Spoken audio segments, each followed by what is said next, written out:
অজুর পরে আয়না কিংবা কোনো প্রাণের ছবি ও টিভির দিকে তাকালে অজু ভাঙবে কিনা? না, এগুলো অজু ভঙ্গের কোনো কারণ নাই।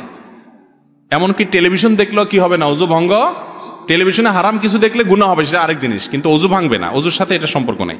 মহিলারা নামাজ আদায়ের সময় শরীরের কতটুকু অংশ ঢাকতে হবে? মাথা থেকে পা পর্যন্ত পুরাটুকু ঢাকবে, শুধু মুখমণ্ডলটুকু খোলা থাকবে, 2 হাতের কবজি খোলা থাকবে, 2 পায়ের পাতা খোলা থাকতে পারে। বুঝতে পারছেন কথা? এর বাইরে সব কিছু ঢেকে রাখতে হবে। ফেসবুকে একটা যোগাযোগের মাধ্যম, ফেসবুকে যদি কোনো অপরিচিত মেয়ের সাথে শুধুমাত্র পরিচিত হওয়ার জন্য মেসেজ করা হয়, তাহলে কি গুনাহ হবে? কোনো অপরিচিত মেয়ের সাথে বিনা প্রয়োজনে কেন মেসেজ দিতে যাবেন পরিচিত হওয়ার জন্য? ভাইরা আমার, শয়তান প্রথম বলে যে একটু শুধু জিজ্ঞেস করো, হাই হ্যালো করো, এরপরে শুরু হয় হাই হ্যালো, এরপরে আস্তে আস্তে জিজ্ঞেস করে বাড়ি কোথায়, খায় কি, আস্তে আস্তে আস্তে শয়তান নিচের দিকে নামাইতে থাকে। এরপরে এমন জায়গায় নিয়ে যায় যেখান থেকে আর ফিরে আসার সুযোগ থাকে।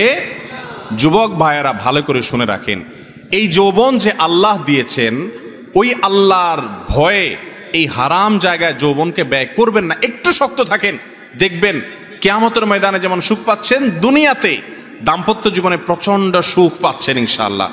আর যদি এই ইটিস পিটিস করে 2 নাম্বারই করে নিজের যৌবনকে নষ্ট করেন, তো আসল সময়ে যৌবনের কি পাবেন না, উপকার পাবেন না।